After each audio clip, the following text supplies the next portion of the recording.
The Kayfabe Crunch is made possible by Kissy Kiss Slim Juice. Hey ladies, not as thin as you'd like? Still a struggle to slide under closed doors? Then magic yourself minuscule by drinking Kissy Kiss Slim Juice. Each bottle contains 2% of your daily nutritional intake. Isn't that such a small number? With Kissy Kiss Slim Juice, you'll only weigh as much as your collective atoms. The Kayfabe Crunch. Fight. News. Fight. Good day. I'm Simon Scorpion Deathlock, and this is your Kayfabe Crunch for Tuesday, December 31st, 2019. A fresh decade is about to fall into our laps, like an uncertain puppy about to itself all over our bare legs. The Kayfabe Crunch will continue to provide world-class coverage of all the news from RAW and SmackDown, well into the 2020s, although stick with us as our best coverage will come in the 2030s, before being cancelled in the 2040s due to war.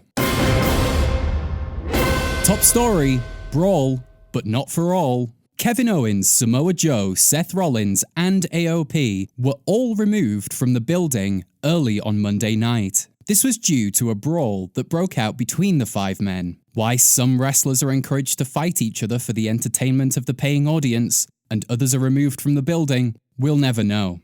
Just one of life's great mysteries, I guess. Like why fish can't read. Before being escorted out, Joe and KO became bros. Never anybody as bad as you, and I mean that in the nicest way possible. And after everything I've done in this company, I wouldn't have imagined anyone would be by my side for this fight, but if anybody is going to be there, I'm glad it's you. Every other week in this place, but you know what, that's fine because correct me if I'm wrong, but I think for this week anyway, oh, there they are. The whole thing was very awkward and almost felt scripted. I don't know, a lot of weird things happened last night. I barely know what I'm saying. Both men repeatedly emphasized how they'd spend the next week thinking about what to do next. They said it so much that everyone thought they'd be back in the building by the end of the night. 7 whole days, wink wink, nudge nudge. Alas, they did not return, and Raw suffered greatly. More on that, and the wedding of the decade, later. And now it's time for your fast count, the yes kicks of news. Jerry Lawler doesn't know what a clone is, which is odd for a man who's been replicating the same jokes for 30 years. Eric Rowan still has a cage. Yep, that's still happening. We forgot, and we're the news. Drew McIntyre wins live poll with 4% voter turnout. Still gives him a stronger mandate than most modern democracies. I'd like a mandate with Drew McIntyre. Can we set that up? Ricochet attacks Andrade for exposing concrete, cementing him as a superhero for protecting the dignity of hard surfaces. Marvel took all the good ones. Charlotte Flair announces her entry into the Royal Rumble. With only 14 active women between Raw and SmackDown and 30 spots available, she kinda needed to. She should enter twice. Brock Lesnar to return next week, so there'll be a joke about his return next week.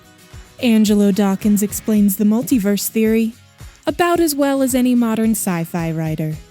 Becky Lynch announces new championship, the Golden Handcuffs. When you're the golden goose, you also get the golden handcuffs. No word yet on who will face this mysterious, presumably giant, golden goose. And that's your fast count. You've been counted out. I'll book you an Uber. Buddy Murphy, dead at 31. On Sunday night, Randy Orton sustained an injury to his knee at a live event. This happened at the wicked, gloved hands of AJ Styles. Last night on Raw, Orton addressed the WWE Universe by comparing his situation to the retired Hall of Famer, Edge. Edge, of course, had to end his career early due to years of injuries and complications with his neck, whereas Orton pretended to be hurt so he could sneak attack AJ Styles. But that's okay because Randy Orton is the villain. No. Wait, that's AJ Styles. Randy's Randy's our hero. Why would he elicit the empathy associated with Edge's retirement for a lie? No. There must be some sort of mistake. Maybe we all watched Raw wrong? It's that, isn't it? Come on, guys. I need to know that the news is correct before we post this. No? That's how it went? Okay. I guess the headline is this. Randy Orton is a liar and cannot be trusted. God help us all. We are mere hours removed from the biggest wedding in the history of Raw. Definitely any wrestling show, as Raw is the only place you'll see this sort of thing. And joining us from a location in Connecticut is our love and party correspondent, Chester Invasive. Quite a night, eh, Chester? It certainly was, Simon. And I only just got back from the after party. There was an after party? Well, I had one. Alone in my hotel room. So, quite an unusual ceremony on Raw. Clearly, you haven't been to many celebrity weddings. I've been to several, actually. I went to Princeton. Really? Yes. Christ. So let's get to the wedding, shall we? Yes. Well, it was all going as expected. The lovely couple looking as ravishing as ever. Lashley went for the classic no shirt, just a vest combination. And Lana chose to wear a white dress, which was rather bold because, as you know, her favourite colour is blue. And what about the vows? Those were a little odd. Yes, Lana wrote both sets of vows, both with a clear focus on, well, Lana. The topics covered were Lana, Lana, Lana, Lana, and if I had to summarise a theme, I'd say Lana. And then, before the pair could be married, there were several interruptions. You're telling me. Well, no, Chester, you tell us. Right, yes, the podcast. Well, first off, you had Lana's first husband. Then secondly, you had Bobby's second wife. Or was it his first wife? There were many spouses. Anyway, then Liv Morgan comes out and announces that she's deeply in love with the person standing in the ring. And Lashley assumed she was talking about him, right? He responded with, and I quote, "I've never touched this woman in my entire life." That's not a normal response, right? No, not for an innocent man. And what happened next, Chester? Well, in a surprise twist, Liv Morgan announced to the world that she and Lana have been in a relationship for most of 2019. Oh, wow, so she's bi. She's by whom? Are you going to finish your sentence? No, I mean, she's attracted to men and women.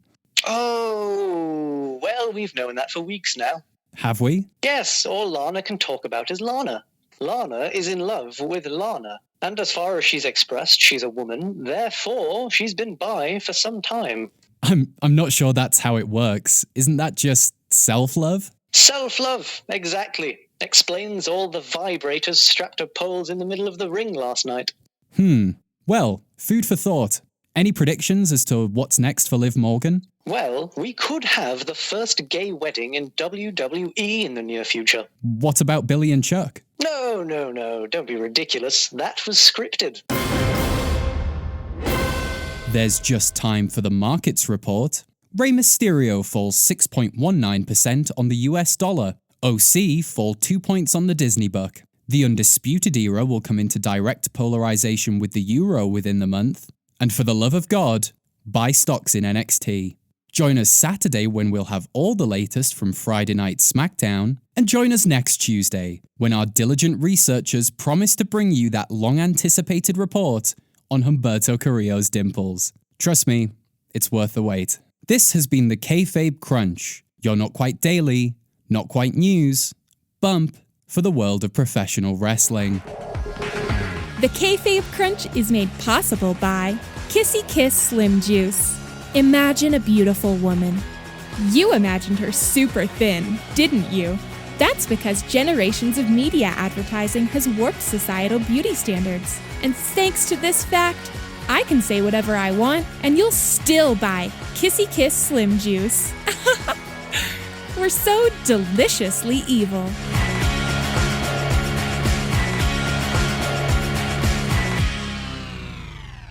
The Kayfabe Crunch.